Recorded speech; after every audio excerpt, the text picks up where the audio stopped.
ఎన్ని సంవత్సరాలు ఇచ్చాం? 7 years అయింది. అందరూ ఆగిపోయారా? లేదు. ఈనాడు మీరు ఎక్కినప్పుడు ఈనాడు రిపోర్టర్లు ఎంతమంది అంటే 4 పేర్లు పెట్టారు. ఆ 4 ఇస్తారు వెంకటేష్. ఈనాడు లేకుండా మనం ఏ ప్రోగ్రామ్ స్టార్ట్ అవుతున్నప్పుడు ఒక జర్నలిస్ట్గా గుర్తుపెట్టుకోండి, నేను ఇచ్చేది ఒకే ఒక సలహా, మీరు రాసే వార్తని అది నిజంగా తర్వాత ఈ రెండింటి మీదనే ఎక్కువ శ్రద్ధ చూపిస్తున్నారు చాలా. అసలు మీ కుటుంబం, మీ ఆరోగ్యము, మీ కుటుంబం గురించి ఎదుర్కోవాలని అదే కదా ముందుండాల్సింది. మీకే కదా చాలా మంది వాళ్ళ జర్నలిస్టులు హార్ట్ అటాక్తో చనిపోతారు. ఎందుకు? స్ట్రెస్ అంటే ఒత్తిడి ఉండటం. ఏ ఒత్తిడి? ప్రొఫెషనల్గా ఒత్తిడి ఎక్కువ ఉంటుంది. తర్వాత కుటుంబ పరంగా కూడా ఆర్థిక ఇబ్బందులతో రెండో ఒత్తిడి. ఈ 2 కారణాల వల్ల చనిపోతున్నారు. నేను చాలా మంది స్టడీ చేశాను. తెలంగాణ నలుగురుగా ఎక్కువ, వారానికి ఒక జర్నలిస్ట్ చనిపోతున్నాడు తెలుసా. అలాగే బ్యాడ్ హ్యాబిట్, తాగుతారు, అది కూడా ప్రమాదం. వీటన్నిటికీ దూరంగా ఉండాలి. కుటుంబాన్ని చూసుకోవాలి, పిల్లల్ని మంచిగా చదివించుకోవాలి. ఇప్పుడు ఒక ఛానల్లో, ఒక పత్రికలో నమ్ముకొని మనం పనిచేస్తే కుదరదు. అవసరమైతే మారాలి. మనకు ఎక్కడ శాలరీ ఇవ్వగలుగుతారు, ఎక్కడ మనకు ఆర్థిక సహాయం వస్తుంది అనేది కూడా ఆలోచించుకోవాల్సిన అవసరం ఉంది. ఒకనాటి కాలం లేదు, ఈనాటి కాలం లేదు. నేను 1980 నుంచి పనిచేస్తున్నాను. ఈనాడు 45 సంవత్సరాలు. ఆనాడు ఏ కమ్యూనికేషన్స్ లేవు. బస్సులో లారీలో పట్టుకుని వెళ్ళాలి ఏదైనా ఒక సంగతి జరిగిందండి. మీకలో వాటర్లో నడుచుకోవద్దు, కాలంలో నడిచి అవతలికి వెళ్ళి ఆ విలేజ్కి వెళ్ళి వాళ్ళ కాలంలో తీసుకొచ్చి వార్తగా రాసే పరిస్థితి ఆ రోజు ఉంది. ఇవాళ మన కమ్యూనికేషన్స్ ఉన్నాయి. ప్రతి విలేజ్లో మొబైల్ ఫోన్స్ ఉంటాయి. వెంటనే అక్కడ ఏం జరిగినా మనకు సమాచారాలు వస్తాయి, సోషల్ మీడియాలో వస్తాయి. ప్రొఫెషన్ చాలా ఈజీగా ఉంది. అయితే మేనేజ్మెంట్ వచ్చింది. అది ఇవాళ చాలా పత్రికల్లో, చాలా మీడియా సంస్థల్లో ఆర్థిక పైన వచ్చింది. నువ్వు అడ్వర్టైజ్మెంట్ తీసుకురా, నువ్వు మంత్లీ నీ టార్గెట్ ఇది కరెక్ట్. అలా అందులోకి వెళ్ళిపోయాను, ఆ ఊళ్ళోకి వెళ్ళిపోయాను. చేయకపోతే తీసేస్తారు. చేయాలి అంటే సమాజంలో అందరికీ ఎవరినో పీడించాలి.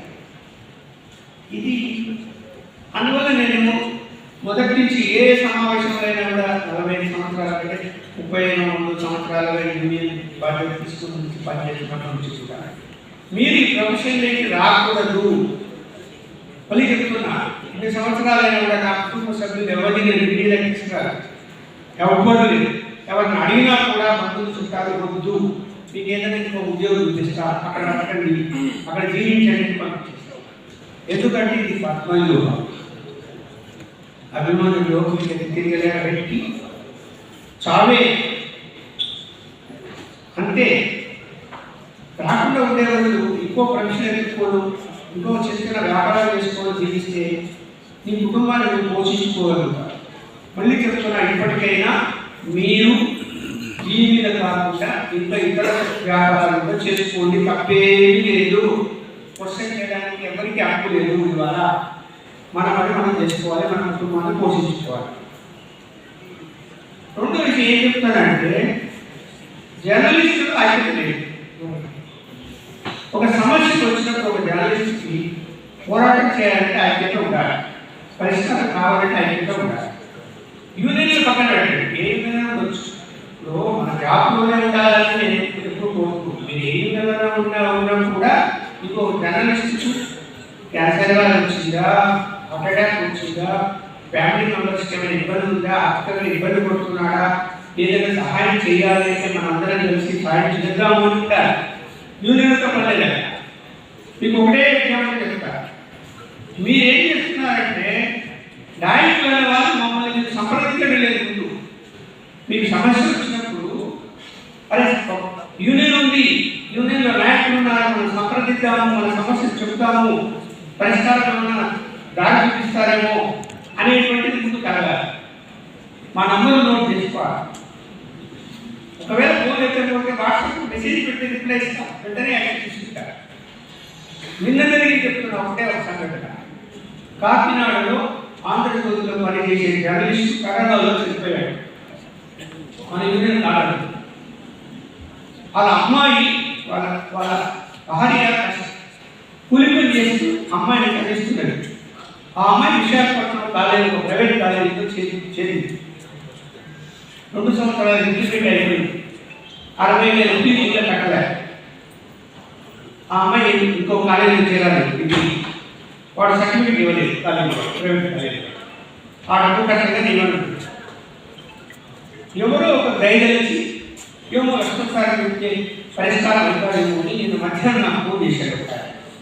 కానీ కుటుంబంలో బాధపడుతుందని ఆ సర్టిఫికేట్ ఇవ్వడం లేదు. ఎవరు అమ్మాయి వాళ్ళ నాకు చూసి కాకినాడ చనిపోయాడు కాలంలో. వెంటనే కాలేజీ ఉన్నప్పుడు తీసుకున్నా, సుదీర్ఘమైన మెసేజ్ పెట్టా, ఎంతపడ్డా. సాయంత్రానికి సర్టిఫికేట్ పంపించారు అమ్మాయికి.